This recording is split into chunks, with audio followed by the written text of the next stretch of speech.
Hello everyone, welcome to global online. Myself Priyanka आपल्या सगळ्यांचं मनापासून स्वागत करते ग्लोबल ऑनलाईन मराठीमध्ये. आज आपण महाराष्ट्र सेट 2024 परीक्षेकरिता पहिल्याच प्रयत्नामध्ये महाराष्ट्र सेट कशा पद्धतीने आपण पास करू शकतो याविषयी माझा वैयक्तिक अनुभव आपल्याला सांगणार आहे, जेणेकरून ही एक्झाम आपल्याला क्रॅक करण्यामध्ये खूप जास्त मदत होईल आणि माझ्या अनुभवाचा तुम्हाला सुद्धा एक्झामिनेशनमध्ये फायदा होईल. या अनुषंगाने आज तुम्हाला काही गोष्टी मी महाराष्ट्र सेट परीक्षेबद्दल किंवा काय असं आपल्याला करायला हवं जेणेकरून आपण ही एक्झामिनेशन टार्गेट करू शकतो याविषयी सांगणार आहे. महाराष्ट्र सेट एक्झाम यामध्ये टोटल आपल्याला माहित आहे 2 पेपर आहे. पेपर 1 हा जनरल पेपर आहे आणि एक पेपर 2 जे आपलं सब्जेक्टिव्ह असेल, ज्यामध्ये आपलं पोस्ट ग्रॅज्युएशन झालेलं आहे अशामध्ये आपलं सेकंड पेपर येतं. आता लक्षात घ्या, पेपर 1 आणि पेपर 2 यामध्ये पेपर 1 जे आहे त्यामध्ये टोटल युनिट्स आपल्याला दिलेली आहे 10. सो या टोटल 10 युनिट्स मधून असं 100% टॉपिक असतात जे नेहमी विचारतात. जसं फॉर एक्झाम्पल आपण विचार केलं DI. सो डाटा इंटरप्रिटेशन या युनिटवर आपल्याला 100% जे आहे ते प्रश्न विचारणारच, त्यामुळे हे युनिट आपल्याला स्किप करायचं नाही आहे. सेकंड गोष्ट आपल्याला लक्षात घ्यायचं आहे, टीचिंग ॲप्टिट्यूड असो किंबहुना रिसर्च ॲप्टिट्यूड असो, या सगळ्या युनिटवर आपल्याला प्रश्न वारंवार जे आहे एक्झामिनेशनमध्ये दिसून येतात. सो असे जे आपले हायलाइटेड पॉइंट आहे किंवा असे PYQs जे आपले टॉपिक आहे जे वारंवार पेपर 1 मध्ये विचारले जातात, असे सगळेच टॉपिक आपल्याला प्रिपरेशन करायचं आहे, जेणेकरून एक्झामिनेशन मध्ये आपण 100% आपलं देऊ शकतो. ओके. सो अशा प्रकारचे जितके पण PYQs टॉपिक आहे किंवा डाटा इंटरप्रिटेशन, रिझनिंग यावर नक्कीच आपल्याला प्रश्न दिसून येईल. सो दॅट्स वाय आपल्याला असा कोणत्याही प्रकारचा भाग स्किप करायचं नाही. आता पेपर 2 कडे येऊया. फॉर एक्झाम्पल पेपर 2 आपण हिस्ट्री विषयी डिस्कस करून घेऊया. आता बघा, महाराष्ट्र सेट पेपर क्रमांक 2 इतिहास यामध्ये टोटल युनिट संख्या दिलेली आहे 10.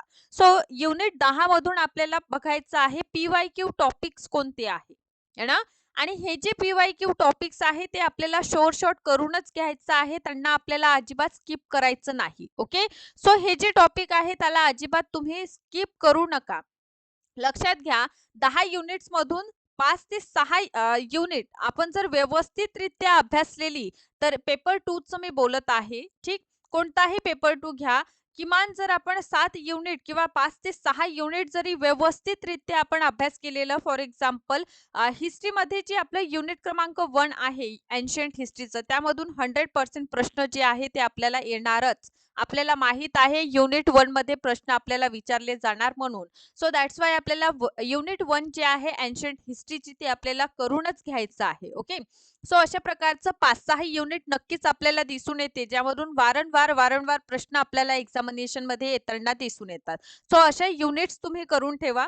सेकंडली लक्षात घ्या, आपलं स्ट्रॉंग पॉइंट काय आहे. ठीक. सो पेपर 1 आपलं जर खूप व्यवस्थितरित्या आहे, तर योग्यरित्या तुम्ही पेपर 2 जे आहे ना त्याला वेळ द्या. जसं की डेली मध्ये जर तुम्ही 2 तास पेपर 1 ला देत आहात, है ना.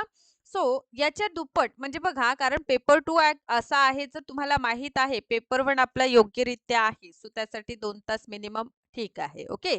आणि सेकंड पेपर साठी सुद्धा आपल्याला जास्त अभ्यास करावा लागत असतो आहे ना, कारण हा सब्जेक्टिव्ह पेपर असतो. भरपूरसे असे टॉपिक्स असतात जे आपल्याला वाचायचं असतं आणि फक्त वाचून होत नाही, त्यावर एक बेसिक कन्सेप्ट जे आहे ते सुद्धा आपलं यावर क्लिअर असायला हवं आहे ना. सो दॅट्स वाय याच्या दुपटीने आपल्याला काय करायचं आहे, पेपर 2 चा अभ्यास करायचा आहे. ओके. आणि पेपर 1 आपला योग्य आहे आणि पेपर 1 जर आपलं वीक आहे, सो आपलं वीक पॉइंट तुम्हाला स्वतःला शोधावं लागेल की पेपर 1 आपलं स्ट्रॉंग आहे की पेपर 2. सो यासाठी तुम्ही काय करा, मॉक टेस्ट द्या. काय द्या, मॉक टेस्ट द्या. ठीक आहे. जेणेकरून तुम्हाला कळेल की तुमचं पेपर 1 स्ट्रॉंग आहे किंबहुना पेपर 2 स्ट्रॉंग आहे. ओके. सो हे आपण करू शकतो, आपलं स्वतःचं टेस्ट या माध्यमातून तुम्ही करणार. थर्ड वन बघा, 5 ते 6 युनिट शॉर्ट करून घ्या पेपर 2 च्या. जे तुम्हाला इझी वाटतं अशापासून सुरुवात करा. बघा, कोणत्याही अभ्यासक्रमामध्ये जे आपलं झोन आहे, ज्यामध्ये आपण योग्यरित्या करू शकतो. जसं मला जर तुम्ही विचारलं, तर मला मध्यकालीन इतिहास फार जास्त आवडतं ठीक. सो मी काय करणार अगोदर त्या पार्टला कारण जेव्हा आपण ईझी करून हार्डकडे जात असतो, तेव्हाच काय होतं थोडं आपल्याला जे क्युरिओसिटी असतं ना, ते जागृत होत असतं. एकदमाने जर तुम्ही कठीण भाग उचललेलं, तर होऊ शकतं तुम्हाला मुश्किल होईल समजण्यामध्ये आणि अडचणी येत असतात. सो दॅट्स वाय काय करा, जे खूप ईझी आहे आणि जे तुम्ही यापूर्वी वाचलेलं आहे, अशा घटकापासून तुम्ही सुरुवात करा. जेणेकरून तुम्ही जे आहे आणखीन डीपपर्यंत तुम्ही जाऊ शकता. सो हे तुम्हाला लक्षात घ्यायचं आहे. Third one P-Y-Q previous years 5 years minimum जे क्वेश्चन पेपर आहे याचा अभ्यास करा, वारंवार सराव करा आणि हे प्रश्न जेव्हा आपण सोडून बघत असतो त्याच वेळी काय करा नोट डाउन करा. काय नोट डाउन करता की कोणता जो प्रश्न आहे तो विचारलेला आहे हा टॉपिक कोणता आहे. जसं मी एन्शियंट हिस्ट्रीवर नेहमी सॉरी मेडिव्हल हिस्ट्रीवर नेहमी सांगत असते की दिल्ली सल्तनत हा एक असा टॉपिक आहे ज्यातून 100% आपल्याला प्रश्न विचारतात. सेम अकबर असे टॉपिक आहे जे विचारतातच. सो असे काही टॉपिक तुम्हाला 5 वर्षाचं जेव्हा तुम्ही पी-वाय-क्यूजचा अभ्यास करणार ना, तुम्हाला नक्कीच जाणवेल. सो अशा टॉपिकला काय करा नोट डाउन करा. फक्त तुम्ही बघून घेणार आणि सोडून देणार असं आपल्याला करायचं आहे का? अजिबात नाही. सो असे सगळे टॉपिक जे आहे ते आपल्या नोटबुकमध्ये नोट डाउन करून घ्या. जेणेकरून अशा टॉपिकचा आपल्याला आवर्जून अभ्यास करायचा आहे. त्याच्याशी आजूबाजू किंवा को रिलेटेड जरी प्रश्न आपल्याला एक्झामिनेशनमध्ये आले, सो आपण त्याला काय करू शकतो हायलाइट करून घ्यायचं. आता हे आय-एम-पी टॉपिक याचा अर्थच हे आहे, की लास्ट 5 इयर्समध्ये आपल्या एक्झामिनेशनमध्ये असा कोणता टॉपिक्स आहे, जो वारंवार विचारलेला आहे. मग हा सेम हे इक्वली लागू होतं आपल्या पेपर 1 वर सुद्धा. ठीक आणि हे अप्लाय होणार पेपर 2 वर. आता पेपर 2 हे हिस्ट्री असो, इकॉनॉमिक्स असो किंवा कॉमर्स असो, मराठी असो, जे काही आपले सब्जेक्ट आहे, सगळ्या सब्जेक्टसाठी हे सेम अप्लाय होतं. पर्टिक्युलर सब्जेक्टमध्ये बघा असं विशेष घटक असतात ज्यावर वारंवार प्रश्न विचारतात. सो अशा सगळ्या घटकांना तुम्हाला नोट डाउन करून घ्यायचं आहे. ओके.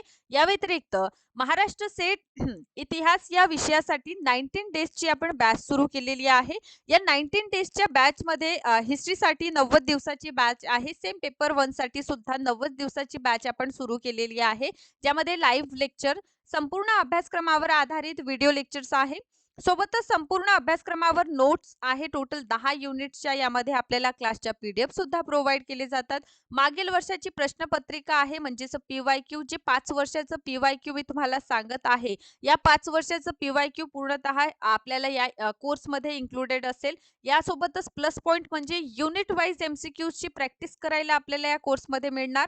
आणि यातूनही सगळ्यात महत्त्वाचं म्हणजे वीकली टेस्ट आपल्याला यामध्ये प्रोव्हाइड केली जाईल. ज्यामध्ये काय होणार, जे आपण थेअरी अभ्यास करीत असतो, त्याचा सराव होणार. ओके. यासाठी आपण बॅच सुरू करीत आहोत 7 जानेवारीला. ठीक.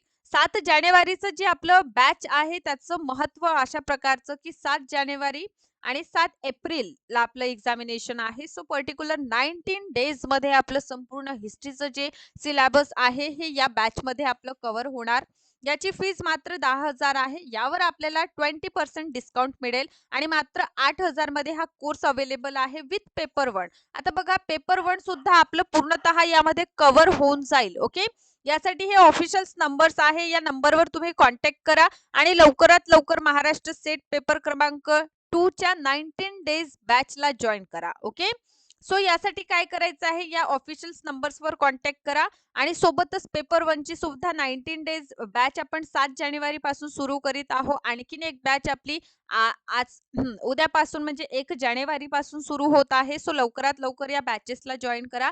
जॉइन करण्यासाठी ऑफिशियल नंबर्स दिलेले आहे आणि मोस्ट इम्पॉर्टंट आहे की आय-एम-पी टॉपिक्स जे आहे ते सुद्धा तुम्हाला आमच्या कोर्समध्ये इन्क्लुडेड असेल. याची सुद्धा फाईल मी तुम्हाला प्रोव्हाइड करणार जेणेकरून एक्झामिनेशनमध्ये आपल्याला मॅक्सिमम स्कोर करता येईल आणि क्वालिफिकेशन यावेळेस आपलं शॉर्ट असेल. सो अशाच प्रकारे सेशनला बघत राहा. लाईक करा, शेअर करा, चॅनलला सबस्क्राईब करा आणि आणखीन तुमचे एक्झामिनेशन संबंधित जर काही शंका आहे तर तुम्ही कमेंट बॉक्समध्ये नोंदवा जेणेकरून त्यावर आधारित सुद्धा व्हिडिओ तुम्हाला प्रोव्हाइड केला जाईल. Thank you so much.